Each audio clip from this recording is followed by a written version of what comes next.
Right now, in northern Tanzania, a Hadza man is napping in the shade. He's already done with his work for the day. The Hadza are one of the last hunter-gatherers, living exactly as humans did for 300,000 years. Ancient humans only worked about 2.5 hours daily. That includes hunting, gathering, and cooking. Most of us hit that limit before lunch. They have never been told to be on time, and they suffer none of our chronic diseases. They laugh with their families all afternoon. Researchers say they look much happier than us. So what do they actually do all day? In 1968, anthropologist Richard Lee studied them. He tracked the Kung people in the Kalahari.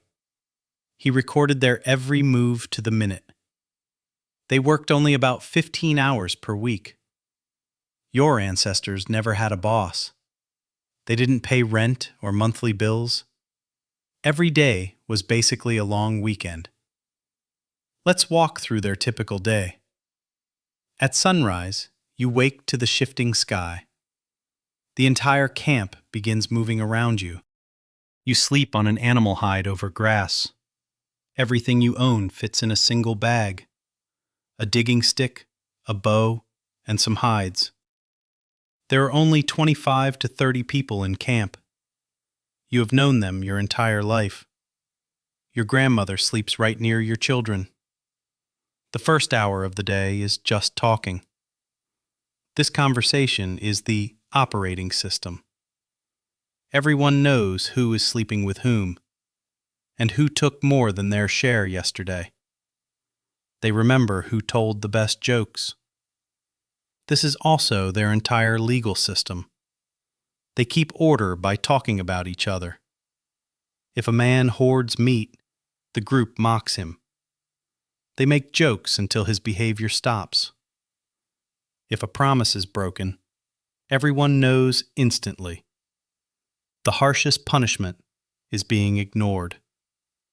In 1969, Richard Lee experienced this firsthand. He wanted to give a Christmas gift to all. He bought the biggest, fattest ox he found. But the tribe mocked his gift for weeks. They called the fat ox skinny and meatless. Lee was confused because it was a great ox. He finally asked an old man for the reason. The elder explained their most secret rule. When a hunter brings a big kill, we mock him. We say the meat is bad to keep him humble. In their camp, no one is above anyone else. Every joke is a tiny tool for equality.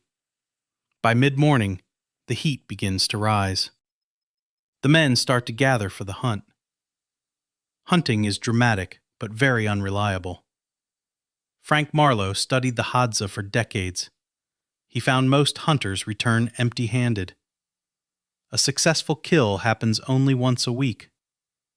A Thosang might walk 20 miles in a day, tracking a wounded animal for hours in the sun. Sometimes they lose the trail and go hungry, often returning with just 2 small birds. But when they do connect, it is powerful. Their arrows are tipped with panjube poison. It is made from the sap of a desert rose. They wait for hours for the poison to work. They have brought down giraffes this way. Yet, hunters aren't the ones feeding the camp. The women are the primary food providers. Women provide more than half of all calories. They go out in groups of 3 to 8. They climb, dig, and gather every day. Returning with steady food, not relying on luck. The walk back is when they share gossip. The men feast you, but the women feed you. The grandmothers are the most productive of all. A woman in her 60s gathers more than a 20-year-old. They still walk 10 miles well into their 70s. This is the grandmother hypothesis. It explains why human women live past menopause. Grandmothers feeding grandchildren helped us thrive. The children always follow the women to learn. A 3-year-old plays with a small digging stick, copying her mother's movements exactly.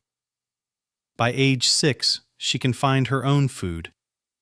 By age 10, she contributes to the family. An 8-year-old boy hunts birds alone. To them, this is just a normal childhood. David Lancy studied dozens of these communities. He found children play in mixed age groups. Older kids naturally teach the younger ones. Adults rarely interfere in their play world. A child who falls is helped by a sibling. Questions are answered by an older friend. They learn by watching, copying, and playing. This is the real school for the human species. At midday, the sun is directly overhead. The first batches of food return to camp. It is shared immediately with every person. Sharing is not optional. It is the law. If a man kills a large animal, he doesn't own the meat. He is the distributor, not the owner of the kill. The hunter often receives one of the worst cuts. The rest of the camp gets the choicest parts. Anthropologists believe sharing built the human brain. Tracking who gave what to whom is quite difficult. Who skipped a turn? And who stepped up today? This is a complex level of social arithmetic. No other species has ever needed this unique skill. Generosity is their version of a savings account. Afternoon arrives. After eating, the camp slows down. The middle of the day is far too hot for work. Nobody works through the peak of the intense heat. People nap or sit quietly in the cool shade. They might repair their arrows very slowly, or spend time weaving grass into new baskets. This is the siesta time of the vast savanna. Rest is considered just as important as the hunt. They listen closely to the quiet sounds of the bush. Life moves steadily at the pace of the sun. They pick lice from each other's hair for hours. It sounds gross, but the process takes an hour. It's an easy excuse to stay physically close, to be near the people that you truly love. The middle of the day is dedicated to the body, touching, grooming, and deep social bonding. No one is ever isolated in their own room. Skin-to-skin contact is constant and natural. It lowers stress levels and builds deep trust. This is the grooming salon of the African wild. If you need to relieve yourself, you just walk. You go a short distance into the thick bush. There is no such thing as commercial toilet paper. There are only leaves, clean sand, or water. You don't think much about the process at all. If you are a woman and you are bleeding, you use soft grass or a patch of moss. The Hadza do not isolate menstruating women. You simply continue going about your day. Natural functions are never treated with shame. Of course, social conflicts do happen sometimes. These people are human. They are not saints. Affairs, jealousy, and stolen tools cause issues. Old grudges can flare up very quickly here. But the way they end these disputes is different. You can pack everything you own in 15 minutes. If you're angry, you simply choose to walk away. You go to the next camp for a few weeks. This is famously called voting with your feet. By the time you return, the heat has passed.